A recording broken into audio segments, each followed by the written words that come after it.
Today's video is walking you through the assignments and the answers just so you can get a little more support and just confirmation of what you're doing. So there's two ways to kind of tackle this first question. Okay, because again, it's saying using the grid paper below, sketch as many rectangles as you can that have a perimeter of 20 units. Remember, perimeter is the lengths of all four sides added together.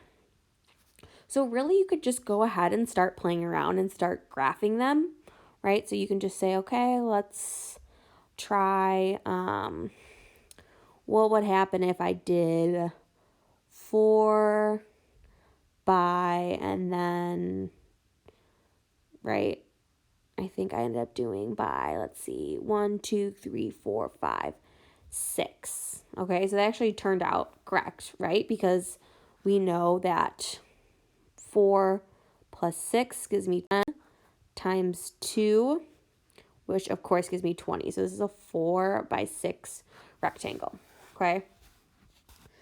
The other way you could kind of approach this problem is thinking about, okay, so I know length plus width, right? Again, times 2 gives me perimeter, right? And so I know my perimeter needs to be 20. So really I can just start off with, well, what happens if my length is 1? So 1 plus what times 2 gives me 20.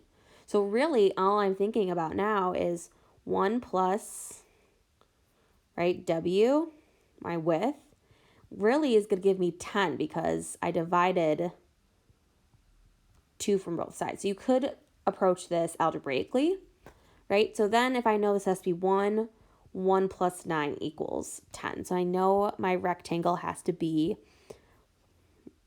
right, 1 by 1, 2, 3, 4, 5, 6, 7, 8, 9. Okay? And of course, it could not match my shape, which is kind of funny. It looks like a pretty good rectangle, right? So this is a 1 by 9. The other one, you could also, and then from here, you can kind of build off. Well, if I know 1 plus 9 equals 10, well, 2 plus 8 is going to give me 10. So I can do a, right, 2 by 8 rectangle. And then proceed. So I'm really just moving down the line. I know I can do 3 by 7. And again, make sure you're labeling these because it's going to be really helpful for the next part in this activity because you're going to be labeling them. Okay, and then I can, again, I have my 4 by 6. I can build off that and do a 5 by 5.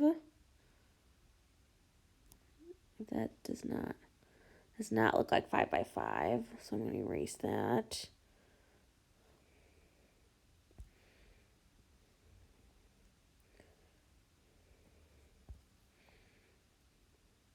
Right, so 5, 1, 2, 3, 4, 5. Right, and then I can keep going. I could do a 6 by 4. Right, so instead of doing 4 by 4 or 4 by 6, I can do a 6 by 4. And that might overlap into some of them.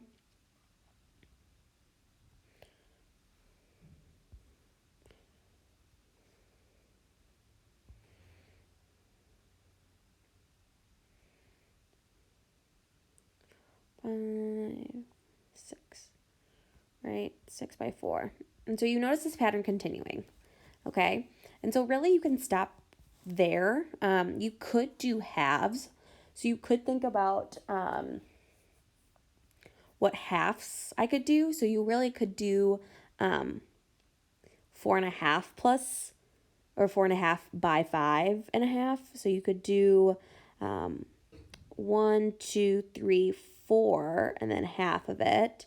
And then go 1, 2, 3, 4, 5, and half of it. Right? So this would be 4.5 by 5.5. Okay? But You don't have to think of the halves because we're only going to really be looking at whole numbers. Okay, so now let's go ahead and flip to the next page. And so now we're going to fill out this table. Okay, and so I was able to, of course, compile all of my answers. So I know that the length, right, we could have a length of 0, but of course, that's just not going to be an actual rectangle. It's going to be more of a line. But for the sake of today's lesson, we're going to go ahead and include that. And so then we were able to find 1 through 10, because of course, if you notice, as we increase by 1 with our length, we decreased by 1 in our width. So we noticed we had a 1 by 9, a 2 by 10, or 2 by 8, a 3 by 7, 4 by 6, and so on. Okay, so now I want to calculate the area, and I didn't do it with the sketches before because now that we have this data, we can just go ahead and multiply because we know length times width gives me my area. And so my area would be 0 here, then 9, 16, 21, 24, 25, I get 24 again, 21, 16, 9, and 0. Okay, so are there any patterns that we notice in this table? Okay, well, something that might pop out to you is you noticed we were going up in our area, right? It was increasing. But then as we hit a 5 by 5, we noticed it started to decrease again. Right, so that's an interesting pattern. And we can also look at to see if it goes up by a certain amount, like exponential or linear. But we notice nothing times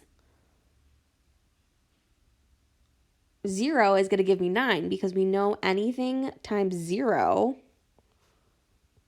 gives me 0. So we know it's not exponential, of course. Then if we look at the increase, well, we know we're going up 9. This is up 7, up 5, 3. So it's really not going up by a set amount either, because for every time we increase by 1 unit in length, it's really not an obvious increase with our area. Okay? So mostly we're just looking at, well, we notice it increased and then it started decreasing. For number 3, right? After watching the video on Desmos, so if you haven't already, make sure you go ahead and watch that. But we noticed it was a U shape. It was a U-shaped curve, right? We noticed it was exactly like this. Okay?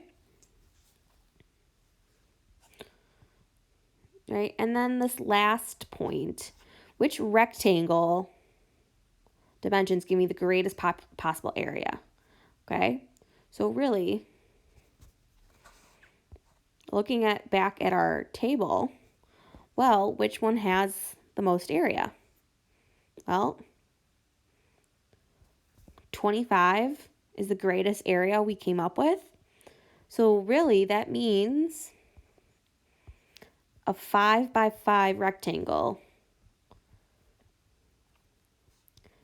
gives us the greatest possible area.